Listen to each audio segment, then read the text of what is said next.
करके उसके अंदर ये भ्रम था कि भाई मैं पद्मावती को पाल लूंगा और पद्मावती को पाने के बाद मैं पूरा मेवाड़ जीत लूंगा। शायद उसका भ्रम का भ्रम रह गया। बट सुनना तुम खाने तुम नहीं सुन पाओगे, माहौल नहीं है वो वाला कहानी वाला। रतन सिंह आजाद हुआ तो खिलजी किसे आया था, घर में ही मिली पराजय के कारण वो चिल्लाया था। मेवाड़ धरा के कुछ सैनिक पिंजरे को तोड़ गए थे और खिलजियों की आंखों को लज्जित छोड़ गए थे। गोरा बादल चाचा भतीजे लाखों पर भारी थे कि गोरा बादल चाचा भतीजे लाखों पर भारी थे। युद्ध के करतब उनके सचमुच अवतारी थे। बिना शीश के युद्ध लड़ाता कथा अमर कर आए। जीत गई रजपूती और दुश्मन के मुंह झुकाए। तो उधर नगाड़े बजे और दिल्ली में मातम छाया और खिलजी खुद के अंदर चिल्लाया और बोला सेना से कि मुस्तड़ो जाओ और मर जाना, अपने बेहुदे चेहरे अब मुझे कभी ना दिखाना। खिलजी कहता है सैनिकों को कि दिल्ली जैसे बड़े दुर्ग की रक्षा ना कर पाए चंद सैनिकों के हाथों तुम गर्मी मुंह खाए। मतलब पद्मावती आई, गोरा बादल आए और रतन सिंह को ले गए छुड़ा लेके।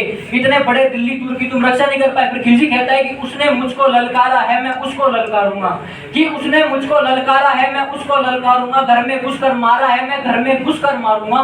कूच करो चित्तौड़ की घेराबंदी कर दो, जो आगे पद्मावती को देखे उसकी आंखें अंधी कर दो। बूढ़े बच्चे विधवा ऊपर रहम तुम नहीं खाना, वीरों से ना जीत सको तो झुककर तीर चलाना। तबे पांव चित्तौड़ चलो तुम भनक ना हो, दुश्मन को मैं तन से अलग करूंगा रतन सिंह के सर को। तो खिलजी पहुंचा उस मेवाड़ी धरती में और बलिदानी परिपाटी में और एक मुश्त सैनिकों को रोका और सैनिकों को रोक के कहा कि सुन उस दरवाजा को तोड़ और आगे बढ़। सैनिक बोले महाराज माफ करो हम अंदर नहीं घुस पाएंगे, है विशाल दरवाजा हम इसे नहीं तोड़ पाएंगे।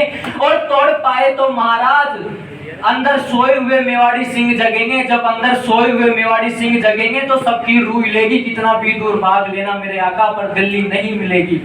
फिर वही राजस्थान, फिर उसके अलावा खिलजी की सेना के अंदर राजस्थान के एक आदमी होता है, उसको समझाता है कि आका यहाँ एक राजस्थान की माता अपने बच्चों को बचपन से सिखाती है कि इला न देनी आपनी हाल री हुल राय, भूत सिखावे पालने मरण बढ़ाई माए। एक राजस्थान की माता अपने बच्चों को बचपन से सिखाती है कि मतलब पालने में जुलाती सिखाती है कि मर जाना पर कभी अपने दुश्मन को अपनी मातृभूमि मत देना। एकमात्र राज्य राजस्थान है वो आप ही हो जो इस भारत को बचाने के लिए लड़े थे, वो आप ही हो। जब 712 के अंदर मोहम्मद बिन कासिम के आने से लेकर 1192 में इस बीच के 480 साल तक अगर इस भारत को बचाने को लड़ा था तो एकमात्र राज्य राजस्थान था।